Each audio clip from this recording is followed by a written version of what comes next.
ఈ రోజున ఏదైతే 25 సంవత్సరాలు 20 సంవత్సరాలు 30 సంవత్సరాలు గెలవలేని సీట్లలోనే మీటింగ్లు పెడుతుంటే చాలామంది అనేవారు, ఎందుకంటే మళ్ళీ ఓడిపోతుందా సీట్లు, మనకి ఎప్పుడు 20 సంవత్సరాలు బట్టి గెలవలేదు, అక్కడే 2 మీటింగ్లు ఏంటి, అక్కడే ఏంటంటే ఎక్కువ పనిచేస్తున్నారు. ఈ రోజున ఆయన ప్రణాళిక విజయం సాధించింది.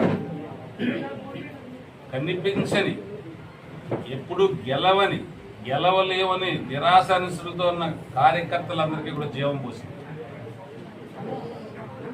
ఒక ప్రణాళికాబద్ధంగా నాయకుడు చెప్పిన దాన్ని అమలు చేసుకుంటూ వెళితే విజయం ఎలాగొస్తుంది అనే దానికే ఈ కూటమి విజయం ఒక ఆదర్శం. చాలామంది వైకాపా నాయకులు మేము ఎందుకు ఓడిపోయామో మాకు అర్థం కావట్లేదు, మేము చాలా చేసేసామంటారు. మరి ఎక్కడ ఏం చేశారో పక్క రాష్ట్ర ప్రజలు కూడా చర్చించుకుంటున్నారు. ఈ రాష్ట్రంలో రోడ్ల గురించి కానీ, ఈ రాష్ట్రంలో జరుగుతున్న గంజాయి గురించి కానీ, ఈ రాష్ట్రంలో జరిగిన లేడీ బ్యాచ్ దాడుల గురించి కానీ, ఈ రాష్ట్రంలో జరిగిన ముస్లింలపైన దాడుల గురించి కానీ, మాస్క్ అడిగిన సుధాకర్ని చంపేయడం గురించి కానీ. ఒకటి కాదు, ఈరోజు ఇప్పుడు మొదలుపెట్టి నేను లిస్టు రాసుకుని చెప్తే ఈ ప్రెస్ మీట్ 24 గంటల పాటు చెప్పాల్సి ఉంటుంది. వాళ్ళ దుర్మార్గాలు, వాళ్ళ అరాచకాలు, వాళ్ళ అవినీతి. అది ఎక్కడికెక్కడ మేము చాలా చేసేసాం, మేము ఎందుకు ఓడిపోయామో మాకు తెలియట్లేదు. మాకు అన్నం పెట్టండి, మాకు మీరు ఉద్యోగాలు కల్పించండి, మాకు ఉపాధి కల్పించండి అని వాళ్ళు అడిగితే 10 రూపాయలు ఇచ్చాం, నువ్వు బతుకు. మేము 10 రూపాయలు ఇచ్చేసాం, నువ్వు బతుకు.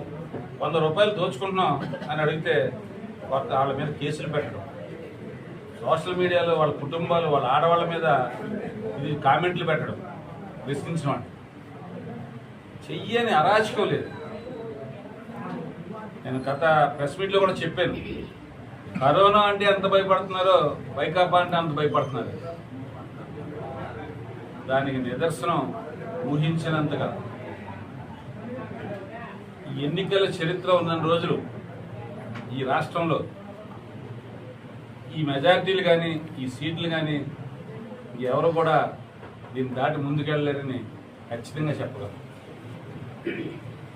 పోనీ మేమేమి ప్రజల్ని మాయ మాటలు చెప్పలేదు, నీకు డబ్బులు ఇస్తావు, నీకు అది ఇస్తావు, ఇది ఇస్తావు. ఉన్న పథకాలను ఎక్స్టెన్షన్ చెప్పాం. ఎందుకంటే ఆ ప్రజల బాధలు చూసి అమ్మఒడి అనేది ఉన్నది, అది ఇద్దరికి ఇస్తామని చెప్పి ఒకరికి ఇవ్వటం, ఒకరికి ఇస్తామని చెప్పి 1000 రూపాయలు స్కూల్కి, 1000 రూపాయలు పారిశుద్ధ్యానికని మళ్ళీ 2000 కటింగ్.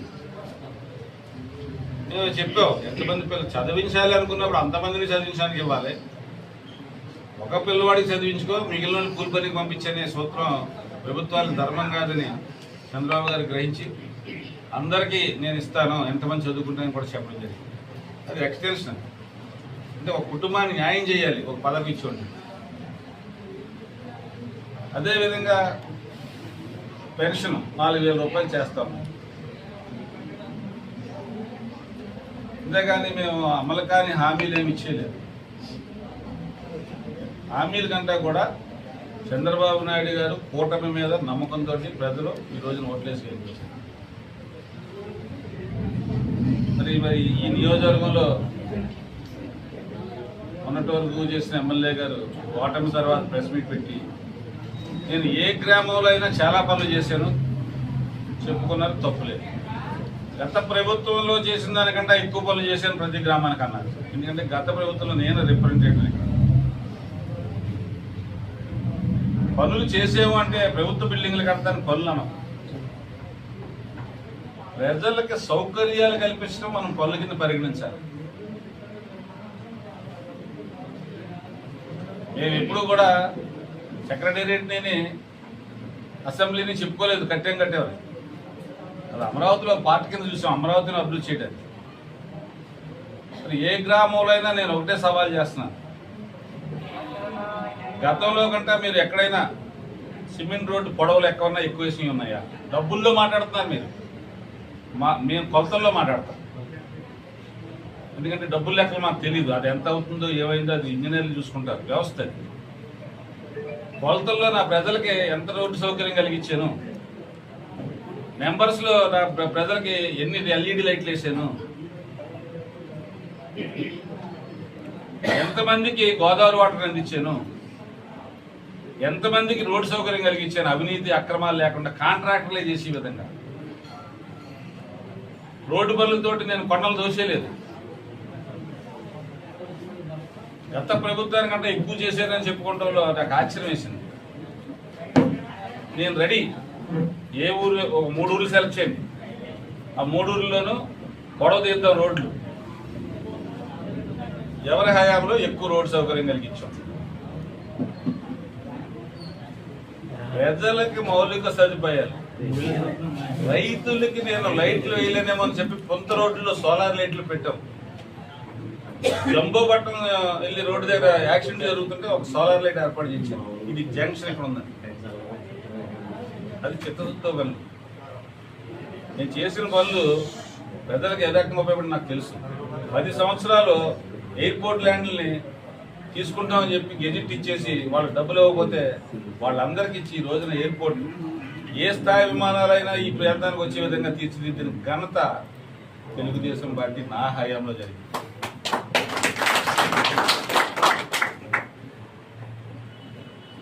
మరి రాజమండ్రి నుంచి గోకారవెల్లి రోడ్డు, అది అప్పటి వరకు కూడా నేషనల్ హైవే కాదు, స్టేట్ హైవే.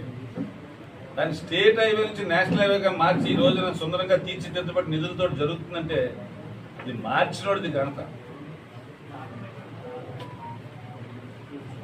దాన్ని ఇలా మార్చితే కానీ ఇది పని అవుతుంది. మరి సీతానగరం చినకొండేపూడి రోడ్డు మేము అభివృద్ధి చేసామన్నారు. 5 సంవత్సరాలు ప్రజలు నరకం అనిపించారు. స్వర్గం అంటే బురుగుపూడి రోడ్లోకి వెళ్తే కనిపిస్తుంది, నరకం అంటే సీతానగరం రోడ్లో కనిపిస్తే నేను పాదయాత్ర కూడా చెప్పడం జరిగింది. స్టిల్ ఈ రోజుకి కూడా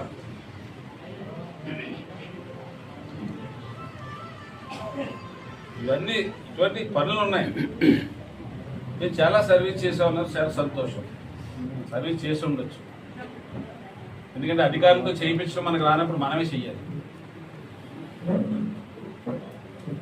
వ్యవస్థ మీద పట్టులేనప్పుడు, అడ్మినిస్ట్రేషన్ తెలియనప్పుడు మనం చేయాలి, తప్పదు. నేనైతే అంత సర్వీస్ చేయలేదు, నేను వ్యవస్థతో చేయించుకున్నాను. ఏ పనులు చేయించాను, నిబద్ధతతో చేయించాను, ప్రయారిటీ పేద ప్రజలకి చేయించాను. మా మార్పు ఉండాలి, మేము చెప్పినోడికి పని చేయాలి, మేము చెప్పినోడికి హాస్పిటల్ వైద్యం చేయాలి, మేము చెప్పినోడికి ఎంఆర్ఓ ఆఫీసర్ చేయాలి. వ్యవస్థను కబ్జా చేయలేదు.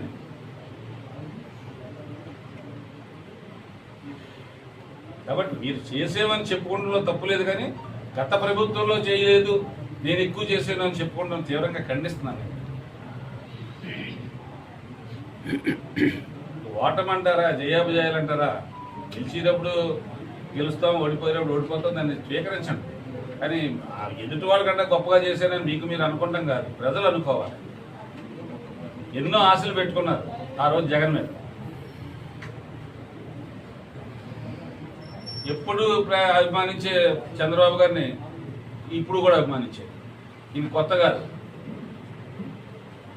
ఆయన అలా వచ్చాడు, అలా గాలిలో వచ్చాడు, గాలిలో వెళ్ళిపోయాడు జగన్. అందుకని ఎక్కడైనా అభివృద్ధి విషయంలో నేను మాట్లాడడానికి సిద్ధం.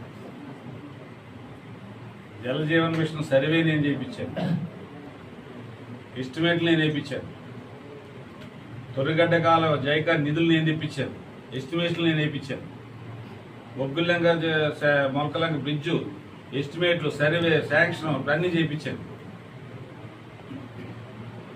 టెండర్ నోటిఫికేషన్ పిలవకుండా నేను కొబ్బరికాయ కొట్టకూడదని నాకు ఒక సిద్ధాంతం ఉంది, కాబట్టి నేను కొబ్బరికాయ కొట్టలేదు. రోజు టెండర్ ఏమీ లేకుండా, టెండర్ లేకుండా, శాంక్షన్ లేకుండా కొబ్బరికాయలు ఎన్ని మోగినాయో మనకు తెలుసు. లాస్ట్ ఎన్నికలకు ఒక 4 రోజుల ముందు నేను కానీ అలా కొట్టాలనుకుంటే చేతులు నిప్పు, కొబ్బరికాయలు సరిపోవు, అసలు కోనసీమ కొబ్బరికాయలు సరిపోవు. నేను కానీ ఈ విధానంలో కొట్టాలనుకుంటే శ్రీరంగపట్నం ముంపు నుంచి కాపాడారు.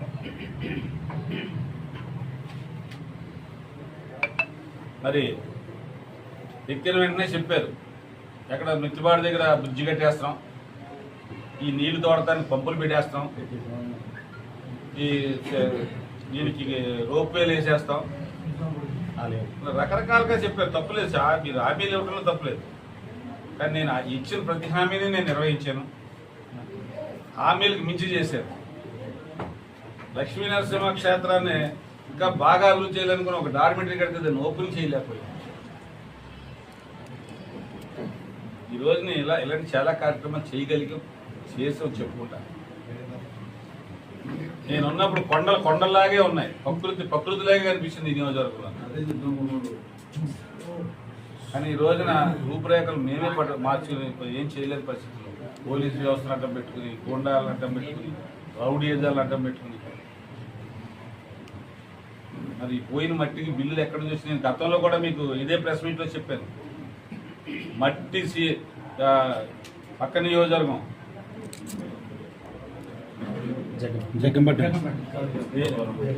చోడవరం నియోజకవర్గంలో మట్టి రైతు దగ్గర నుంచి తీసుకొచ్చి ఇక్కడ నింపేయమని చెప్పి నేను మీకు కాగితాలతో సహా చూపించాను ప్రెస్ మీట్లో, ఇల్లులు పెట్టి. ఇక్కడేమో కొండలు ఖాళీ చేసి దీన్ని నింపుతా ఉన్నారు. బిల్లులేమో చోడవరం నియోజకవర్గం దేవిపట్నం మండలంలో రైతుల పేరు మీద తీసుకొచ్చామని చెప్పి దోపిడీ చేసిన బిల్లులు కూడా మీకు చూపించాను. నేను ఏది మాట్లాడినా వాస్తవాలతోటి ఆధారాలతోటి చూపించి మాట్లాడాను. ఇప్పుడు కూడా ఇసుక దోపిడీ గురించి కూడా వంగల్పూడిలో కరోనా టైంలోనూ మీకు చూపించాను. ఆపి పట్టుకొని రద్దు చేయించాను. కాటవరంలోనూ మీ ప్రెస్ ఉండగానే పుస్తకాలు సీజ్ చేశారు, మనుషులు స్టేషన్ తీసుకెళ్లారు. అధికారం ఉంది కాబట్టి విడిపించుకుంటే విడిపించుకోవచ్చు. కానీ నేను చేసిన టైంలో ఆధారాలు లేవు, ఆరోపణలు. లారీలు ఆపుకుంటారు, లారీలు గుద్దిన రాలేదు, శవ రాజకీయాలు చేసుకుంటారు తప్ప ఇదిగో పెందుకు వెంకటేశ్వర ఇగో ఇలాగ ఈ ఆధారం ఉందిగో, ఇది దీని పర్మిషన్ లేకుండా తమ్మిచ్చేస్తున్నాడు, ఇది పర్మిషన్ లేకుండా లారీ వెళ్తుందని ఒక రోజు కూడా చూపించలేకపోయింది. లారీ గుద్దింది, శవం. అదేదో సినిమాలో ఒక కెమెరామెన్ పట్టుకున్నట్టు. ఎందుకంటే నేను ఆయన చెప్పి తెలుసుకున్నానంటే మీరు ఏదైనా చేసుంటే నేను పలానా చేశాను, ఎందుకు ఓడిపోయారో తెలియని చింతించాను. చేసుంటే అవి చెప్పండి. 100 కోట్లు 1000 కోట్లు చెప్తే కమిషన్ కొట్టేస్తాను చేసామనుకుంటారు జనాలు. అందుకు నాకైతే నేను ఎన్ని కోట్లు పని చేశానో నేను చెప్పలేదు. కానీ పొడవలో వెడల్పు చెప్పగలను. ఇన్ని రోడ్లు వేసాను, ఇన్ని పొడవ వేసాను, లేకపోతే ఇన్ని ఊర్లకి సౌకర్యం కలిగించాను, ఇన్ని ఊర్లో లైట్లు వేసాను, ఇన్ని ఊర్లో మంచినీళ్ళు తీసుకొచ్చాను, ఇవి చెప్పగలను. లేకపోతే ఈ తొలిగడ్డకు జీవో తీసుకొచ్చాను, శాశ్వతంగా ఇరిగేషన్ శాఖలో ఉండేటట్టు. అలాగే చాగలనాడికి జీవో తీసుకొచ్చాను, శాశ్వతంగా ఇరిగేషన్ శాఖలో పెట్టి. ఈ రోజున ఈ గత 5 సంవత్సరాలు కాలాలు శుభ్రంగా నడిచినాయంటే నేను తీసుకొచ్చిన జీవోలు. లేదంటే ప్రతిదీ గవర్నమెంట్కి రాసి క్యాబినెట్లో ఆమోద ముద్ర ప్రతి రూపాయి కావాలన్నా ఆ పరిస్థితి ఉండేది, ఆ జీవోలు లేకపోతే. ఇలాంటి అనేక చారిత్రాత్మకమైన పనులు 14-19లో జరిగినాయి. వాటి కొనసాగింపు. మీరు ఓపెన్ చేసిన సీతానగరంలో ఆడిటోరియం ఎక్కడదండి? నేను తెచ్చింది కాదు. హౌసింగ్ బోర్డులో మీరు చేసిన ఆట స్థలం అని పెట్టారు పేరు. డెవలప్ చేసింది నేను కాదు, శ్రీకారం చుట్టి. కావాలంటే నేను దేనికన్నా సిద్ధం, కాదని చెప్పండి. నేను చెప్పిన దాంట్లో ఇది నా అబద్ధం ఉంటుంది. అందుకని ఇక్కడ ఎవరు మాట్లాడినా ఈ ఓటమి కారణాలు మీరు విశ్లేషించుకోండి తప్ప గత ప్రభుత్వం ఏమీ చేయలేదు, మేము ఎక్కువ చేసామని మాత్రం మాట్లాడడానికి ఎవరికి అర్హత లేదు ఈ నియోజకవర్గంలో. కానీ నేను ఇప్పుడు కూడా 3 గ్రామాలు 5 గ్రామాలు పెట్టిన 5 గ్రామాలకు వెళ్తాం. ఎందుకంటే కోటికేశ్వరం గ్రామం ఉంది, నేను అన్ని రోడ్లు తీసుకొచ్చాను సప్లైన్లో. కాంట్రాక్టర్ వేయలేకపోయాను, తర్వాత వేసారు. కాంట్రాక్టర్ నేను శాంక్షన్ తీసుకొచ్చిన కాగితాలు అయితే నేను చూపించగలను. అలా ప్రతిదీ చాలా క్షుణ్ణంగా నిశ్చితంగా పరిశీలించి పనులు చేయడం జరిగింది, భవిష్యత్తును ఆలోచించి. సీతానగరం కాలేజీలో సైన్స్ గ్రూపులు తీసుకొచ్చాం. గత ప్రభుత్వం వదిలేసిన భవనాలను పూర్తి చేసి కోరుకొండలో జూనియర్ కాలేజీని అక్కడ షిఫ్ట్ చేయించారు. మళ్ళీ అడిషనల్ రూములు కావాలంటే ఆ అడిషనల్ రూములు పెట్టించాం. చెప్పండి, దానికి కాంపౌండ్ వాళ్ళు మేము కట్టించామని చెప్పండి, సంతోషిస్తాను. నేను కట్టలేదు, అది నేను పెట్టలేదు, చేసింది చెప్పుకుందాం. ఇదిగో దీన్ని కాంపౌండ్ వాళ్ళు కట్టించాం, సంతోషం. గుడి చుట్టూ రోడ్డు వేయించాను, ఆ రోడ్డుకి ఒక మెష్ వేయించారు. మరి మెష్లో ఎప్పుడైనా ఎవరైనా నడుస్తూ నేనైతే చూడలేదు, చూసారా? ఆ మెష్ ఎందుకు వేయించారో నాకు ఇప్పుడు అర్థం కాదు. కాబట్టి ఓటమికి కారణాలు అనేక ఉంటాయి, గెలుపుగా అనేక కారణాలు ఉంటాయి. రాజకీయం శాశ్వతం కాదు, శాశ్వతంగా ఉండదు కూడా. కాబట్టి మీరు అటువంటి విమర్శలు చేసేటప్పుడు గత ప్రభుత్వాన్ని ఎత్తుకోవద్దు, మీ గొప్పలు కావాలని మీరు చెప్పుకోండి, తప్పులేదు. మరి ఇంకా ఎందుకు ఓడిపోయారంటే విశ్లేషణ ఎవరిని అడిగినా చెప్తారు. కరోనాతో కంపేర్ చేశారు రాజకీయాలు మొన్న జగన్ ప్రభుత్వాన్ని. సో అంతకంటే ఎక్కువ రాశులు ఇక్కడ జరిగి ఉండొచ్చేమో. పెళ్ళిళ్ళకి సాయంకాలం 6 గంటలకే ఒక జంట పెళ్లికి వెళ్ళాలంటే భయపడిన రోజులు చూసాం ఈ నియోజకవర్గం. పక్కింటోళ్ళని మనం 5 జంటలో కలిసి వెళ్ళొద్దాం, మళ్ళీ 5 కలిసి వద్దాం, 5 కలిసి వెళ్ళని చెప్పుకున్న రోజులు చూశాను నేను. అది నిజమా కదా, వాస్తవం కదా, మీరు కూడా అడగండి ఎవరినైనా. 9 గంటలకి మగోడు రాజమండ్రి నుంచి ఇక్కడికి సీతానగరం కానీ, కోరుకొండ కానీ, రాజానగరంలో మారుమూల ప్రాంతంలో గ్రామాలుగా కానీ భయపడ్డారు. తోడు దొరికితే వెళ్దామని అలా ఆగిపోయారు. అది నిజమా కాదా? సాయంకాలం 7 అయితే రోడ్లన్నీ పోసిపోయింది. ఆర్టీసీ బస్సులు ఎక్కువ వచ్చేసారు రాజమండ్రిలో మోటార్ సైకిల్ పెట్టుకుని.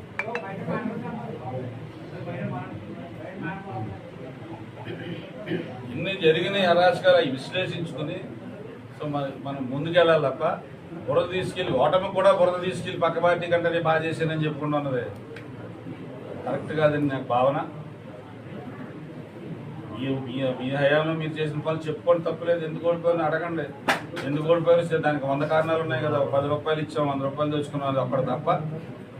ఆ 10 రూపాయలు ఇచ్చామన్న ఒక పాజిటివ్ మాట తప్ప రెండో పాజిటివ్ మాట ఏముంది చెప్పండి?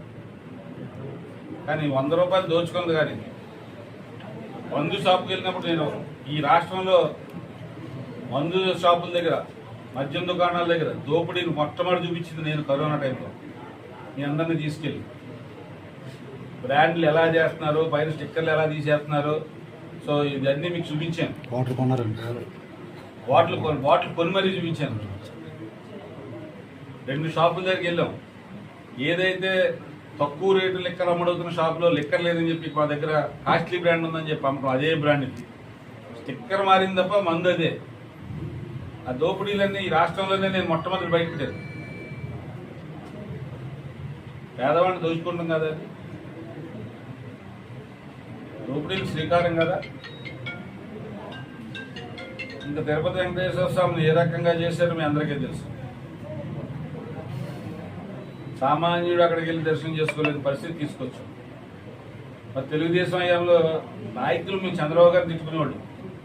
ఈయనేంటి 6గురికి దర్శనం అంటాడు, ఇంకోటి ఇస్తే నష్టం ఏంటాడు.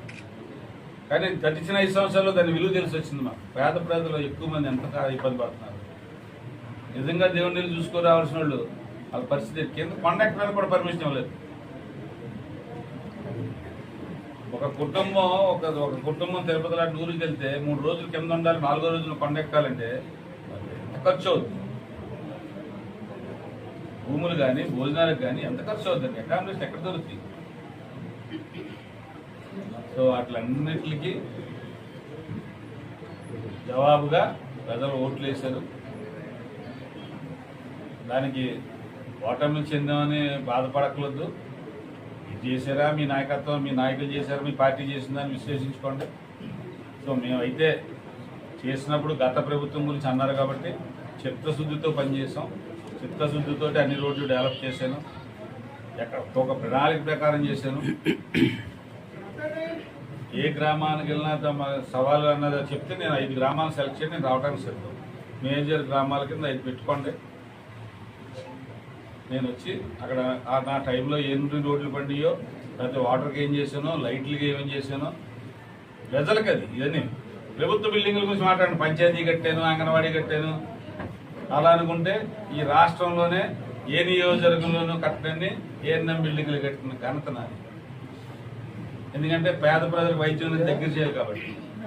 తర్వాత సెంట్రల్ గవర్నమెంట్ ఇచ్చింది విలేజ్ క్లినిక్, ఆ డబ్బు తీసుకొచ్చి పెట్టారు మీరు. నేను రాష్ట్ర ప్రభుత్వ డబ్బుతో కట్టించాను ఇవన్నీ. ముఖ్యమంత్రి గారి దగ్గర నేను నిధులు తీసుకొచ్చి కట్టించాను. పథకంలో పార్ట్ కాదే. సోలార్ లైట్లు అన్నదే నేను ముఖ్యమంత్రి గారితో మాట్లాడుకుని డబ్బులు తీసుకొచ్చి పెట్టించాను. ఏ పథకం కాదది.